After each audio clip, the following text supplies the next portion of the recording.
D-Mac, want to talk about this because we can. And look, the Red Wings certainly, and I told you yesterday, it happened for the first time for me. And here's why I want to go to a Red Wings thing. This happened last year. It was brief, but it happened.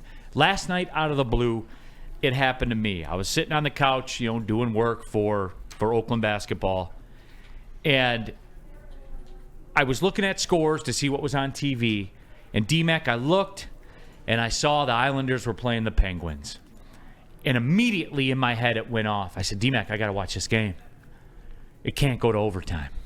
There can't be an extra point in play for somebody to get. And then ultimately it went to overtime. And the worst possible result happened. The Islanders won in overtime. Of course. So I was bitter about that.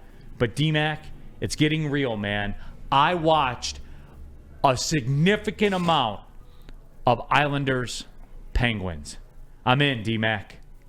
I'm in. The playoff pushes now. Well, it's I'm in. funny you said that because I was watching the ticker and I saw that Ottawa and Florida were tied going into overtime, and I flicked that on hoping that Ottawa would win to not give Florida. So it's real.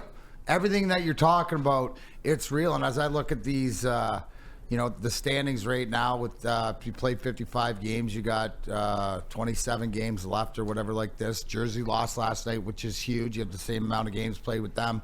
And what do I always preach about looking behind you? So you got a four-point gap, right?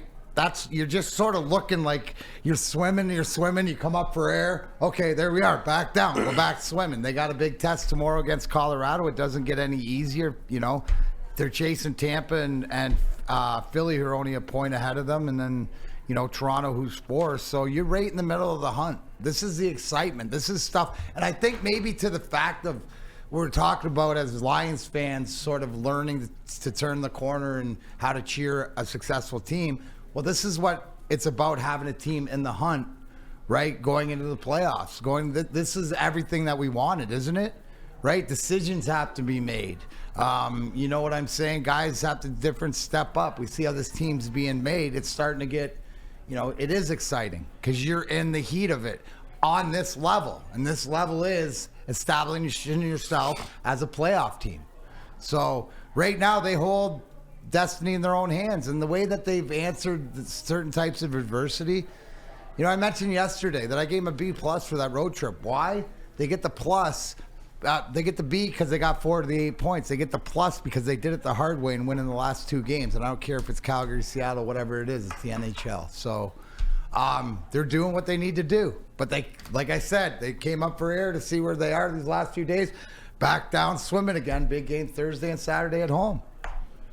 The Red Wings 6-3-1 in their last 10. To give you some cross comparison, the Devils, who are 4 points back of the Red Wings, are 4-5-1.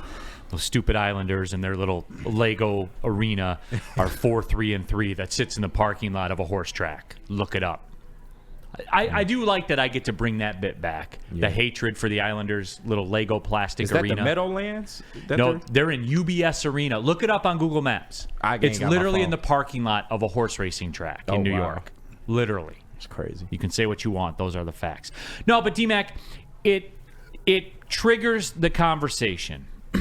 And we get to do this a couple of times. Let's go Red Wings party. Caps beat the Devils, though, so that was good. Yeah, it was, but we need the Caps to lose, too. Yeah, you know what I'm saying? I like that, though. The teams that are behind you, keep them behind you. Don't worry about the ones ahead of you, where you're at. So I'd rather see that than Jersey. That's what I would like to see. That's how I'm going to look at the schedule and cheer for games on a daily now. And before I get into what I want to see, because I think that's going to spill into a second segment, I want us to get mentally prepared again, right? Like we had to blow the dust off some stuff as football fans and remember how hard it is to win playoff games. I don't think we recognize that. Mm-hmm. It's hard to win. I want us to mentally prepare ourselves for this. This is going to be a grind because there's Tampa, Detroit, the Devils, the Islanders, and the Capitals, all within 7 points, all going for 2 spots. So, D-Mac, we are gonna overreact to losses. We're gonna overreact to wins. We're going to overreact to other teams' losses. This is how it works. This is going to be uncomfortable for a very long time. All the way till April, D-Mac, probably. Yeah, but this is where we want. We haven't been in the playoffs since 2016. I mean, please. And we're ready for it. We were prepared. The Lions got us prepared for playoffs and what to have. So everybody get on the wagon now and then cheer these guys. But you say it's not going to be easy, Neil. Right. Definitely not going to be easy. Somebody in the chat thread said, what's the worst case scenario for the deadline? And I think as a fan, the hardest part is if nothing's done. Right? There's that like as far as like for me as a fan. Now, not for me personally, because when I say hashtag Wiserplay 1919, I'm 100% committed. But it's for the people that aren't 100% committed and let Stevie knows the way. Because the bottom line, it's not even in Steve Yzerman's mind about making the playoffs this year. It's about solidifying this team and the foundational pieces to be a playoff team. Once they make it, like if they make it this year, then they're going after 25 straight years. That's the mentality. So I think that they're pushing his hand to do something. And I think he's happy about it. But it's almost like the old, you got to show me first. And I think that's what they've done, and especially off this road trip. And D-Mac, I'm going to peel a layer back because we're going to talk about trade deadline coming up in the NHL and targets. We'll talk about targets. But I want it out there organizationally because I think what Brad Holmes and Steve Yzerman have shown us, there's a depth component that we don't think about. We think about the length and the width. That's it. There's a depth component that goes into it as well. And I think it's important because the names I'm going to bring up to you, it plays into what he's going to do. Because there are some questions to answer in the offseason. We're going to discuss it. So the hockey people, stand on business because we're going in.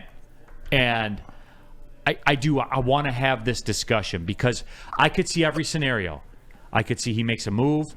I could see him not doing anything. Because, I mean, really, when you think about it, you have the most players with 10-plus goals in the National Hockey League. And Patrick Kane's got 9. So. And again, the consistency of Steve Yzerman is nobody knows what he's going to do. 100%. And that's the best part. And is it market-driven?